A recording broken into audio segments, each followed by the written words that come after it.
తల వచ్చినట్టయితే ప్రార్థనతో ప్రారంభించుకుందాం. ప్రేమ కలిగిన తండ్రి, కృపగలిగిన ప్రభా, జీవం కలిగిన నా జీవాధిపతి, మీ బంగారు పాదాలకి స్తోత్రం, వందనాలు, స్తోత్రాలు చెల్లించుకుంటున్నాం. మరి ప్రేమించి మరొక దినం ప్రభా నీ మాటలు వినడానికి మీరు చూపిన కృపకై వందనాలు, స్తోత్రాలు చెల్లించుకుంటున్నాం. జీవం కలిగిన దేవ, జీవప్రదాత, మరి ఎప్పట్లాగా మీరు దిగి వచ్చి మాతో మాట్లాడాలి. వినగల చెవి, గ్రహించగల మనస్సు మాకు గ్రహించాలి. రక్త ప్రోక్షణ ప్రతి బిడ్డ మీద ఉంచి మీరే మహిమ పొందమని ఇదే వాక్యం ద్వారా నేరుగా స్పష్టముగా మీరు నాతో మాట్లాడి మహిమ ఘనత ప్రభావాలు మీరు పొందమని సర్వశక్తిమంతుడైన యేసయ్య నామములో అడిగి ప్రార్థిస్తున్నాము తండ్రి. Amen, amen, amen. హల్లెలూయా. నిజంగా ప్రేమ వలన అనేక సార్లు మనం చూస్తుంటాం కదా, ఎవరికైనా వ్యాధి కలిగిందనుకోండి, వెంటనే వాళ్ళ ఇంట్లో వాళ్ళు చెప్తారు ఏమని అంటే, మనము హాస్పిటల్కి వెళ్దాము అని చెప్తారు. లేకపోతే వారికి తెలిసిన వారైనా ఒకవేళ చూసినప్పుడు చాలా బలహీనంగా, లేకపోతే ఏమి చేయలేని పరిస్థితులు ఉంటున్నప్పుడు వాళ్ళు చెప్పే మాట, నువ్వు ఎందుకు హాస్పిటల్కి వెళ్ళలేదు అని చెప్తారు ప్రేమలో. ఎందుకు హాస్పిటల్కి వెళ్ళమంటారు అంటే, హాస్పిటల్కి వెళ్తే ఏదైతే నువ్వు కోల్పోయి ఉంటున్నావో ఆ ఆరోగ్యం ఏమవుతుంది, తిరిగి నీకు రావడం ప్రారంభిస్తుంది. కాబట్టి తిరిగి నువ్వు మామూలుగా ఉండడం ప్రారంభిస్తావు, తిరిగి నువ్వు యాక్టివ్ కావడం ప్రారంభిస్తావు. కాబట్టి వాళ్ళు ఏం చెప్తారంటే, వెళ్ళి హాస్పిటల్కి వెళ్ళు. నిజంగా హాస్పిటల్కి ఎలా వెళ్ళాలండి, ఎందుకంటే ఈరోజు నాకు బాగాలేదు, సో నేను అనారోగ్యంగా ఉంటున్నాను, సమస్య లేకపోతే బలం లేదు అనే మాట చెప్తారా అంటే ఎవరు చెప్పరు ప్రేమ. వెంటనే ఏం చేస్తారు, బాగాలేదు అంటున్నా కానీ తన ఆరోగ్యం తిరిగి తను సంపాదించుకోవాలి, తరువాత తను తిరిగి మామూలుగా ఉండాలి అని ఆశపడుతూ ఉంటాం ప్రతి ఒక్కరు కూడా. హల్లెలూయా. అదే రీతిగా ఈరోజు దేవుని వాక్యంలోంచి దేవుడు మాట్లాడే మాట కూడా ఏ రీతిగా ఉంటుంది, ఈ మాట చదివినప్పుడు చాలాసార్లు మనం నిజంగా ఇది ఎట్లా చేయగలుగుతాంలేండి అన్న తలంపు కలుగుతుంది. అయితే ఈ దినం దేవుడు వాక్యం ద్వారా మనతో మాట్లాడాలని ఆశపడుతున్నాడు. యాకోబు రాసిన పత్రిక 5వ అధ్యాయము 13వ వచనాన్ని మనం చదువుకుందాం ప్రియమైన వారలారా. మీలో ఎవనికైనా శ్రమ సంభవించినా అతడు ప్రార్థన చేయవలెను. దేవుడు చెప్పిన ఒక అమూల్యమైన మాట ఏంటి అంటే, మీలో ఎవనికైనా శ్రమ సంభవించినా అతడు ఏం చేయాలి అంటే ప్రార్థన చేయవలెను అన్న మాట సర్వశక్తిమంతుడైన దేవుడే నిజంగా చెప్పినట్లుగా మనం చూడడం ప్రారంభిస్తాం. ఎందుకు దేవుడు ఈ రీతిగా చెప్తాడు? మరి శ్రమలో ఉన్నప్పుడు ప్రార్థన చేయగలుగుతామా? శ్రమ ఉన్నప్పుడు ఆ బాధ కునుగుదల ఉంటది కదా! ఆ టైంలో ఎట్లా మేము ప్రార్థన చేయగలం? మరి దేవుడు ఏమైనా మనల్ని ఇబ్బంది పెట్టడానికి ఇటువంటి మాటలు రాసి ఉంచాడా అనే తలంపు మనకు కలుగుతుంది. నిజంగా ప్రేమైన వాళ్ళ ఎట్లా చేస్తారు, చాలామంది చాలా దిగాలుగా ఉన్నప్పుడు మనం అడిగామనుకోండి, అయ్యా ప్రార్థనకి వెళ్ళావా అంటే వాళ్ళు ఒక రకంగా చూస్తారు. ఎందుకంటే నేను ఈ సమస్యలో ఎంతగా కృంగిపోతున్నానో నీకు అర్థం కావడం లేదు, ఆ బాధలో నేను ప్రార్థనకు వెళ్ళలేకపోయాను అని చెప్తూ ఉంటారు ప్రేమైన వాళ్ళు. మొదటిగా చెప్పాను కదా, అనారోగ్యం వచ్చినప్పుడు మనకు నీరసం ఉంటుంది. అనారోగ్యం వచ్చినప్పుడు మనం ఏ పని చేసుకోలేం ప్రేమైన వాళ్ళ. అయినా కూడా మనం హాస్పిటల్కి ఎందుకు వెళ్తాము అంటే, మన ఆరోగ్యాన్ని తిరిగి మనం సంపాదించుకోవాలి, తిరిగి నేను మామూలు వ్యక్తిగా మారడం ప్రారంభించాలి అనే ఉద్దేశం కలిగి అంత నీరసంలో ఎవరి సహాయమైనా తీసుకొని మనం హాస్పిటల్కి వెళ్ళి తద్వారా మన ఆరోగ్యాన్ని మనం తిరిగి పొందుకోవాలని ఆశపడుతూ ఆ రీతిగా వెళ్తూ ఉంటాం. ఇప్పుడు సర్వశక్తిమంతుడైన దేవుడు మన జీవితంలో సమస్యలు చూసి మనం కృంగిపోతూ బాధపడుతూ ఉంటే ప్రభు చెప్తున్న మాట, అయా మీకు ఎవరికైనా శ్రమ సంభవించినా అతడు ప్రార్థన చేయవలను. దేవుడు ఎందుకు ఈ మాట చెప్తున్నాడంటే, మన జీవితాల్లో తిరిగి మనం సంతోషంగా ఉండాలి. ఏ కుటుంబ సభ్యులు లేకపోతే మన శ్రేయోభిలాషులు మనల్ని హాస్పిటల్‌కి పొమ్మనేది, మనం నడవలేని స్థితిలో ఉంటే వాళ్ళకి దయ లేక కాదు. వాళ్ళ ఉద్దేశ్యం ఏంటి అంటే తిరిగి ఈ వ్యక్తి మామూలు వ్యక్తి కావాలి. మరి సర్వశక్తిమంతుడైన దేవుడు కూడా అంతకంటే అనేక రెట్లు ఎక్కువగా ప్రేమించే దేవుడు చెప్తున్న మాట, మీలో ఎవనికైనా శ్రమ సంభవించినా అతడు ప్రార్థన చేయవలెను. అయ్యా ఎందుకు ప్రార్థన చేయాలి? శ్రమలో ఎందుకు ప్రార్థన చేయాలి అని ఒకవేళ మనం అడిగితే దేవుడు చెప్పే మాటలు ఇక్కడ మనం చూడడం ప్రారంభిద్దాం. అంటే ప్రార్థనకు ముందు అతని జీవితంలో ఉన్నవి, ప్రార్థన తర్వాత అతని జీవితంలో కలిగిన వాటిని మనం చూడడం ప్రారంభిద్దాం ప్రేమిల వలన. లూకా సువార్త 15వ అధ్యాయము 14-15, 16 వచనాలు చదువుకుందాం. లూకా సువార్త 15వ అధ్యాయము 14, 15, 16 వచనాలను మనం చదువుకుందాం ప్రేమిల వలన. అదంతయు ఖర్చు చేసిన తరువాత ఆ దేశంలో గొప్ప కరువు రాగా వాడు ఇబ్బంది పడసాగి వెళ్ళి ఆ దేశస్థులలో ఒకని చెంత చేరెను. అతడు పందులను మేపుటకు తన పొలములో వానిని పంపెను. వాడు పందులు తిను పొట్టుతో తన కడుపు నింపుకొన ఆశపడును గాని ఎవడునూ వానికేమియూ ఇవ్వలేదు. ఇక్కడ చూస్తే ప్రేమైన వలన తప్పిపోయిన కుమారుని గురించిన ఉపమానము నేను చదివాను ప్రేమైన వలన. ఇక్కడ రాయబడి ఉన్న మాట ఏ రీతిగా ఉంటది అంటే, తన జీవితంలో అంతా కోల్పోయాడంట. ఎక్కడున్నాడు? పందులు మేపే పరిస్థితికి వెళ్ళిపోయాడు. పందులు మేపడం ఏమన్నా తక్కువగా ఒకవేళ నేను దాన్ని కించపరుస్తున్నానని చెప్పడం లేదు ప్రేమైన వాళ్ళ. ఆ స్థితి ఆ రీతిగా ఉంది. అయితే పందులు తిను పొట్టుతోనైనా తన కడుపు నింపుకోనని ఆశపడెను గాని, ఆయనను వానికి ఏమీయు దొరకలేదు అన్న మాట ఇక్కడ కనబడుతది. అంటే తన దౌర్భాగ్య స్థితి ఎంత భయంకరంగా ఉందో చూడండి ప్రేమైన వాళ్ళ. సాధారణంగా జంతువులకేసేటి ఒకవేళ మనం కూడా చూస్తూ ఉంటాం ఈ కాలంలో. నిజంగా ఒకసారి వరద వచ్చినప్పుడు, ఆ వరదలో ఏమయ్యాయంటే బియ్యం మూటలన్నీ కూడా నానిపోయాయి ప్రియమైన. నానిపోయిన వాటిని అంటే ఒకవేళ స్మెల్ వస్తుంటుండగా అందరూ కూడా వారి ఇంటిలోంచి అయి బయటికి వేశారు. బయటికి వేస్తే అప్పుడు ఏం చేశారంటే కొంతమంది వచ్చారు. వచ్చి అన్నీ కలెక్ట్ చేసుకొని ఎత్తుకొని వెళ్తున్నారు. అప్పుడు నేను అడిగాను, "అయ్యా! ఎందుకు మీరు ఈ బియ్యాన్నంతా ఈ రీతిగా కలెక్ట్ చేసుకొని తీసుకెళ్తున్నారంటే?" వాళ్ళన్నారు, "అయ్యా! ఒకవేళ ఇది మనుషులు తినడానికి పనికిరావు. అయితే మా దగ్గర పందులున్నాయి. వాటికి వేయడానికి ఇది సరిపోతది" అని చెప్పారు ప్రేమైన వాళ్ళ. ఎందుకు నేను చెప్తున్నానంటే, మనుష్యుడు ఒకవేళ తినలేని పరిస్థితిలో ఉన్నది, లేకపోతే ఆ పరిస్థితిలో ఉన్నవి పందులకు వేస్తారు ప్రేమైన వాళ్ళ. అంటే జంతువులకు వేస్తారు. అయితే ఇక్కడ చూస్తే దాని తినే పొట్టుతో ఆయన తన కడుపు నింపుకోలే అని ఆశపడితే, అది కూడా దొరకలేదంట ప్రేమైన వాళ్ళ. అంటే తన జీవితం అంతటి దౌర్భాగ్య స్థితిలోకి వెళ్ళిందో ఇక్కడ మనం చూడడం ప్రారంభిస్తాం. అంటే ఒక రకంగా చెప్పాలంటే ఎంత పెయిన్‌ఫుల్ మరి మరి ఏమంటారంటే బాధాకరమైన పరిస్థితిలో గుండా ఆ వ్యక్తి వెళ్తున్నాడంటే మన మాటల్లో చెప్పలేనంతగా ఉంది ప్రేమైన వాళ్ళ. అయితే ఇప్పుడు ఆ వ్యక్తి చేసిన పని ఏంటి అంటే మనం చూడడం ప్రారంభిద్దాం. లూకా సువార్త 15వ అధ్యాయము 21వ వచనాన్ని చదువుకుందాం. అప్పుడు ఆ కుమారుడు అతని తండ్రితో, నేను పరలోకమునకును విరోధముగాను నీ ఎదుటను పాపం చేసితిని. ఇక మీదట నీ కుమారుడని అనిపించుకొనుటకు యోగ్యుడను కాననెను. మొదటిగా అతని పరిస్థితి చూసాం. పందులు తినే పొట్టుతో ఆయన తన కడుపు నింపుకోవాలని ఆశపడితే దొరకలేదు ప్రేమలోన. ఈ క్లిష్టమైన పరిస్థితుల్లో అతని తండ్రి దగ్గరికి వచ్చి అతను ఏం చేస్తున్నాడు? మొరపెడుతున్నాడని చెప్పవచ్చు. ఒకవేళ బైబిల్ భాష ప్రకారం చెప్తే ప్రార్థన చేస్తున్నాడు అని చెప్పవచ్చు ప్రేమైన వాళ్ళ. అయితే ప్రార్థనకు ముందు ఏ రీతిగా ఉన్నాడు? తినడానికి ఏమీ లేదు. పందుల తిండికి కూడా. అంటే అంత దౌర్భాగ్య స్థితిలో ఉన్న వ్యక్తి ఎప్పుడైతే తండ్రి దగ్గరికి వచ్చి ఆ రీతిగా నిజంగా చెప్పడం ప్రారంభించాడో, ఏం జరిగింది ఇక్కడ మనం చూడడం ప్రారంభిద్దాం. అదే లూకా సువార్త 15వ అధ్యాయము 22వ వచనాన్ని మనం చూద్దాం. అయితే తండ్రి తన దాసుని చూచి ప్రశస్త వస్త్రము త్వరగా తెచ్చి వీనికి కట్టి, వీని చేతికి ఉంగరం పెట్టి, పాదములకు చెప్పులు తొడిగించి, కొవ్విన దూడను తెచ్చి వధించి మనము తిని సంతోషించెదము. ఒకవేళ 23వ వచనాన్ని గూడా ఇక్కడ నేను చదివాను ప్రేమలారా. అంటే ఏ రీతిగా ఉంది అంటే, పరిస్థితి ముందేమో దౌర్భాగ్యమైన పరిస్థితి. తినడానికి ఆహారం లేదు. లేకపోతే తినడానికి ఆహారమే లేకపోతే కట్టుకోవడానికి ఇంకెంత భయంకరంగా ఉంటదో. లేకపోతే ఆ జంతువుల దగ్గర ఉంటున్నాడు కాబట్టి మరి కాస్ట్‌లీ బట్టలుంటే అక్కడేమి ఉండరు గదా! తనకున్నదంతయు నిజంగా దుర్వ్యాపారంలో పోగొట్టుకున్నాడు. అంటే బట్టలు లేవు, ఏమీ లేవు ప్రేమైన వారల. అధికారం లేదు, ఏమీ లేదు. సమస్తం కోల్పోయాడు. అయితే ఎప్పుడైతే తను మన భాషలో చెప్పాలంటే ప్రార్థన చేశాడో, తను కోల్పోయినవన్నీ కూడా తిరిగి పొందడం ప్రారంభించాడు. హల్లెలూయా!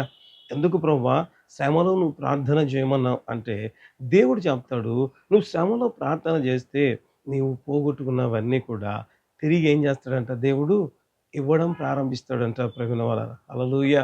ఏవైతే ఏవైతే నిజంగా కోల్పోవడం ప్రారంభించారో అవన్నీ కూడా నిజంగా ప్రశస్త వస్త్రం, కొవ్విన దూడ అంట ప్రేమైన వాళ్ళ. హల్లెలూయా! నిజంగా పాదములకు చెప్పులు అంటే అతనికి చెప్పులు కూడా లేవని, ప్రశస్త వస్త్రం తొడిగించండి అన్నాడు అంటే అతని వస్త్రం బాగలేదనే కదా ప్రేమ వాళ్ళ. అంటే నేను అంటాను ఏమంటే ఎప్పుడైతే తన జీవితంలో ప్రార్థన అనేది ప్రారంభమైందో తన జీవితం మరలా తిరిగి ఏమైంది సంతోషదాయకంగా మారడం ప్రారంభించింది. ఎందుకు దేవా నువ్వు శ్రమలో ప్రార్థన చేయమన్నావు? ఎందుకు దేవా అంటే దేవుడు అంటాడు నువ్వు కోల్పోయినవన్నీ కూడా తిరిగి నీకు ఇవ్వడానికి. దేవుడు ఎప్పుడు కూడా ప్రేమ వాళ్ళరా ఎంతగా మన గురించి ఆలోచిస్తూ ఉంటాడు అంటే నిజంగా ఇశ్రాయేలును కాపాడువాడు కునుకడు, నిద్రపోడు అని. అంటే దానికోసమే ఆయన అరితిగానే ఉంటాడంట ప్రేమైన వాళ్ళారా. హల్లెలూయా! అదే దేవుడు చెప్తున్న మాట. మీరు బాధలో ఉంటే ప్రార్థన ఎందుకు చేయమంటున్నాడు? మనం కోల్పోయినవన్నీ కూడా తిరిగి ఇవ్వడానికి ప్రేమైన వాళ్ళారా. హల్లెలూయా! మనం ఏవైతే పోగొట్టుకొని ఉంటున్నామో అనేక సార్లు మన తప్పిదముల వల్ల మనం అనేక వాటిని కోల్పోతే ఆ సమయంలో మనం ఉన్న పరిస్థితిలో మనం ఏం చేయాలి అంటే కృంగిపోయి బాధపడి అయ్యో! నా జీవితంలో ఇవన్నీ లేవే అన్నట్లుగా కాదు. కానీ ఎప్పుడైతే దేవుని దగ్గరికి వెళ్లి ప్రార్థన చేస్తామో తిరిగి అవన్నీ కూడా మనం పొందుకునే వారిగా ఉండడం ప్రారంభిస్తాం. మరొక వాక్యాన్ని నేను మీకు చూపించాలని ఆశపడుతున్నాను ప్రేమైన వలన. లూకా సువార్త 23వ అధ్యాయము. ఇక్కడ కూడా ఒక వ్యక్తి జీవితంలో కోల్పోయినవి ఏ రీతిగా పొందాడో మనం చూడడం ప్రారంభిద్దాం ప్రేమ వలన. లూకా సువార్త 23వ అధ్యాయము 33వ వచనాన్ని చదువుకుందాం ప్రేమ వలన. వారు కపాలమడబడే స్థలమునకు వచ్చినప్పుడు ఆయన కుడివైపున ఒకరిని ఎడమ వైపున ఒకరిని ఆ నేరస్తులలో ఆయనతో కూడా సిలువ వేసిరి. ఇక్కడ చూస్తే ప్రేమిన వాళ్ళరా యేసు ప్రభు సిలువ వేసిన సందర్భంలో రాయబడిన మాట ఏంటంటే ఆయన కుడి వైపున ఒకరిని ఎడమ వైపున ఒకరిని నిజంగా నేరస్తులను సిలువ వేసిరి అని రాయబడి ఉంటుంది ప్రేమిన వాళ్ళరా. పైగా వారు నేరస్తులు అని రాయబడి ఉంటుంది. అంటే భయంకరమైన సిలువ మరణానికి గుండా వాళ్ళు వెళ్తున్నట్టుగా మనం చూడడం ప్రారంభిస్తాం ప్రేమిన వల్ల.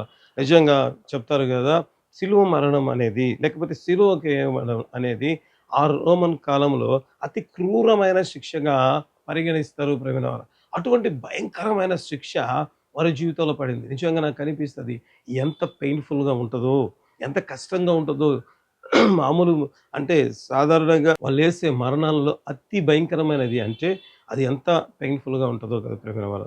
నిజంగా 3 మేకుల మధ్య వేలాడబడడం అనేది అంత ఈజీనా అంటే కాదు ప్రేమైన వాళ్ళ. ఎంత కష్టంగా ఉంటది. కాబట్టి నాకనిపిస్తది ఇంకా బైబిల్‌లో రాయబడి ఉంటది. ఆ ప్రాణం పోయేంత వరకు దాదాపుగా సాయంకాలం వరకు కూడా వాళ్ళు ఆ రీతిగా పెట్టి ఉంటారు. అంటే ఆ 3 మేకల మధ్య ఎంతగా భయంకరమైన పరిస్థితి. ఎందుకు ఆ స్థితి వచ్చింది అంటే వాళ్ళు చేసిన పాపాన్ని బట్టి. ఒకవేళ ఆ భయంకరమైన పరిస్థితిలో ఉన్న వ్యక్తి ఎప్పుడైతే ప్రార్థన చేశాడో ఏం జరిగిందో మనం చూడడం ప్రారంభిద్దాం. అదే లూకా సువార్త 23 అధ్యాయము 42వ వచనాన్ని మనం చూద్దాం. ఆయనను చూచి యేసు నీవు నీ రాజ్యంలోకి వచ్చినప్పుడు నన్ను జ్ఞాపకము చేసుకోనమనెను. అతి భయంకరమైన పరిస్థితిలో ఉంటున్న దొంగ దేవునికి ప్రార్థన చేయడం ప్రారంభించాడు. అయ్యా నొప్పి ఉంది, బాధ ఉంది, ఇదేం చూడలేదు ప్రేమైన వాళ్ళ. ఈ పెయిన్‌లో నేనెట్లా చేయాలి? ఇది కాదు ప్రేమైన వాళ్ళ. అయితే ఆ వ్యక్తి ప్రార్థన చేశాడు. తద్వారా తను పొందిన ఆశీర్వాదం ఎంత గొప్పది అంటే అదే లూకా సువార్త 23వ అధ్యాయము 43వ వచనాన్ని చదువుకుందాం. అందుకాయన వానితో నేడు నీవు నాతో కూడా పరదేశులో ఉందువని నిశ్చయముగా నీతో చెప్పుచున్నానెను. హల్లెలూయా!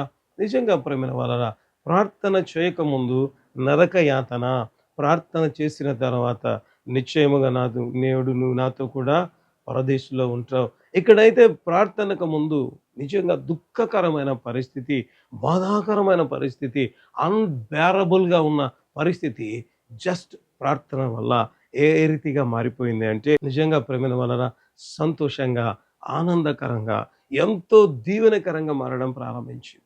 ఎందుకు ప్రభా శ్రమలో ప్రార్థన చేయమని చెప్పావంటే నీ జీవితంలో ఉన్న సమస్యలను పోయి నువ్వు ఆనందంగా ఉండాలని, నీవు దీవెనకరంగా ఉండాలని, నువ్వు సంతోషకరంగా ఉండాలన్నదే దేవుని యొక్క చిత్తమై ఉంటున్నది ప్రేమైన వాళ్ళరా. మరి ఈ మాటలు చెప్తున్నప్పుడు వెంటనే కొంతమందికి విశ్వాసులు ఈ కార్యక్రమాన్ని చూస్తున్న బిడ్డలకు ఒక తలంపు రావచ్చు ప్రేమైన వాళ్ళ. బ్రదర్ వాక్యం చాలా బాగుంది. చాలా ఆదరణకరంగా ఉంది. అయితే తప్పిపోయిన కుమారుడు పాపం చేశాడు బ్రదర్. దాని ద్వారా తను సమస్తం కోల్పోయాడు. కాబట్టి ప్రార్థన చేసి నిశ్చయంగా ఆశీర్వాదం పొందారు. సంతోషం. దొంగ ఎన్నో దొంగతనాలు చేశాడు. కాబట్టి ఆ వ్యక్తి జీవితంలో కూడా తను ప్రార్థన చేసి పొందుకున్నాడు. అయితే ఇక మేము అయితే దేవుని నమ్ముకొని ఉంటున్నాం. దేవుని మార్గంలోనే నడుస్తూ ఉంటున్నాం. అయినా కూడా, అయినా కూడా మా జీవితంలో ఏ రీతిగా ఉంది అంటే బాధాకరమైన పరిస్థితుల్లో ఉంటున్నాం. అవమానమైన పరిస్థితుల్లో ఉంటున్నాం. దేవుని నమ్ముకొని కూడా ఎటువంటి భయంకరమైన పరిస్థితుల్లో మేము ఉంటున్నామే అని నలిగిపోతున్నాం. మరి దీనికి మీరు చెప్పే సమాధానం ఏంటి? లేకపోతే మన దేవుడు చెప్పే మాట ఏంటి అన్న అనుమానాన్ని మనకు కలుగుతా ఉంది ప్రేమైన వలన. అయితే నిజంగా దేవుడు చెప్తున్న మాట ఏంటి అంటే, ఒకవేళ వారి జీవితాల్లో తప్పు చేశారు, ప్రార్థన చేసుకున్నారు, సంతోషాన్ని అనుభవించారు. అయితే ఏ తప్పు చేయలేని యేసు ప్రభువు నిజంగా ప్రేమైన వారా ఎటువంటి భయంకరమైన పరిస్థితుల గుండా వెళ్ళాడంటే, ఆయన ముఖము మీద ఉమ్మి వేయించుకున్నాడంట. ఏమైనా తప్పు చేశాడా? లేదు కదా ప్రేమైన వాళ్ళారా. ఆయన కరోనా దెబ్బలు తిన్నాడు. ఏమైనా తప్పు చేశాడా? అంటే లేదు ప్రేమైన వాళ్ళారా. కాబట్టి ఇప్పుడు దేవుడు మనకిచ్చే సమాధానం ఏంటి అంటే, ఆయన ఎక్కడ ఏ తప్పిదము చేయకుండా కూడా నిజంగా ఆయన అనేక శ్రమలు అనుభవించాడు. అయితే ఆయన జీవితంలో నిజంగా నాకు సిలువలో 7 మాటల్లో ఆయన ప్రార్థనతో ప్రారంభించాడు. ప్రార్థనతోనే ముగించాడు ప్రియమైన వాళ్ళారా. హల్లెలూయా! సో, ప్రార్థనతో ముగించాడు. ఆయన ప్రార్థన చేస్తూనే ఉన్నాడు. తద్వారా ఏమైంది? తండ్రి నిజంగా ప్రియమైన వాళ్ళారా, తండ్రి కుడి పార్శ్వమున కూర్చొని మనకై విజ్ఞాపన చేశాడు. ఒకవేళ ప్రకటన గ్రంథంలో చదివితే 7 ముద్రలు ఇప్పుటకు యోగ్యుడిగా ఆయనే మారడం అంటే నేను ఏమని చెప్తున్నానంటే, ఒకవేళ తప్పు చేయకుండా కూడా ఒకవేళ మనం శ్రమ అనుభవిస్తూ ఉంటే దేవుడు చెప్తాడు అనేకమైన ఆశీర్వాదం, అనేకమైన దీవెనలు నిజంగా ప్రేమ వాళ్ళ మాటల్లో చెప్పలేనంత. ఒకవేళ స్టెఫెన్ గురించి మాట్లాడుకుందాం యేసు ప్రభుతో పాటు. నిజంగా నాకు అనిపిస్తుంది స్టెఫెన్ ఏం తప్పు చేయలేదు, వాక్యం ప్రకటించాడు. అయితే రాళ్లతో కొట్టబడి చంపబడ్డాడు. అయితే బైబిల్లో ఒక చక్కటి మాట రాయబడి ఉంటుంది అపొస్తలుల కార్యాల్లో. ఏమని అంటే ఆయన చెప్తాడు, అయ్యా నేను ఆకాశం తెరవబడుట చూస్తున్నాను. తండ్రి కుడి పార్శ్వమందు యేసు ప్రభు లేచి నిలబడి ఉన్నాడంట. హల్లెలూయా! ఎంత గొప్ప ధన్యత ప్రేమైన వాళ్ళారా. అంటే తాను ఏ తప్పు చేయలేదు. అయితే శ్రమ అనుభవించాడు. అందుకే తను ప్రార్థన చేస్తాడు కదా! అయ్యా నా మరణము వీళ్ళ మీద ఈ నేరం మోపొద్దు అని ప్రార్థన చేశాడు. ఎప్పుడైతే ప్రార్థన చేశాడో ఏం చూశాడంట, యేసు ప్రభు నిజంగా నిలబడి ఉన్నాడంట.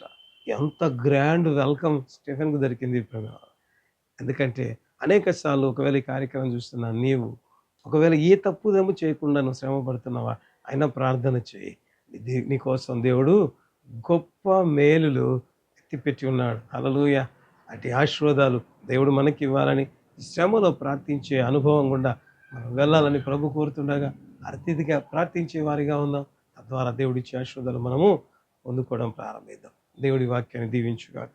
తలలో వంచి ప్రార్థన చేసుకుందాం. ప్రేమ కలిగిన తండ్రి, కృప కలిగిన ప్రభు, జీవం కలిగిన ఆయన, జీవాధిపతి, బంగారు పాదలకి స్తోత్రం ప్రభు.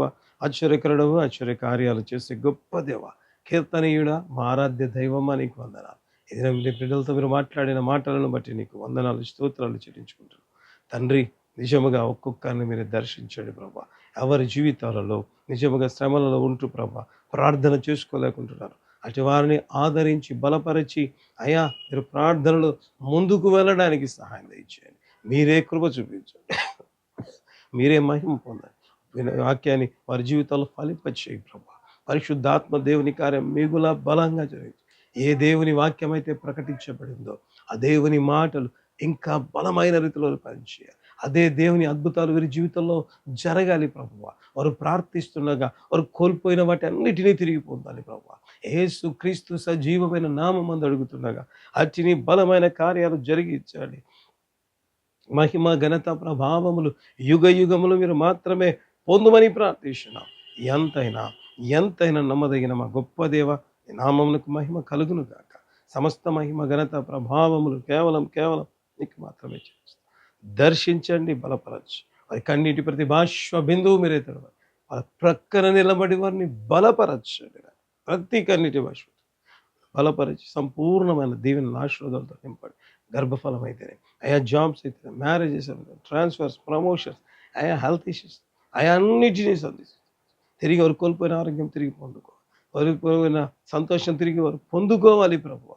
వారు అనుభవించి దేవుని నామాన్ని మహిమపరిచి బిడ్డలుగా మార్చి మీరే మహిమ పొందాలి.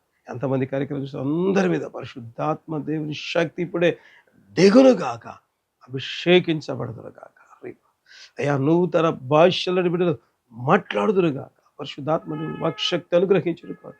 బిడ్డల భాషలతో మాట్లాడుదురుగాక. ఈ బలమైన కార్యాలు అయ్యా, హార్ట్ ప్రాబ్లం, కిడ్నీ, అయ్యా లివర్కి ప్రతి వ్యాధిని, గ్యాస్ట్రో, ఎవ్రీథింగ్ తొలగించండి.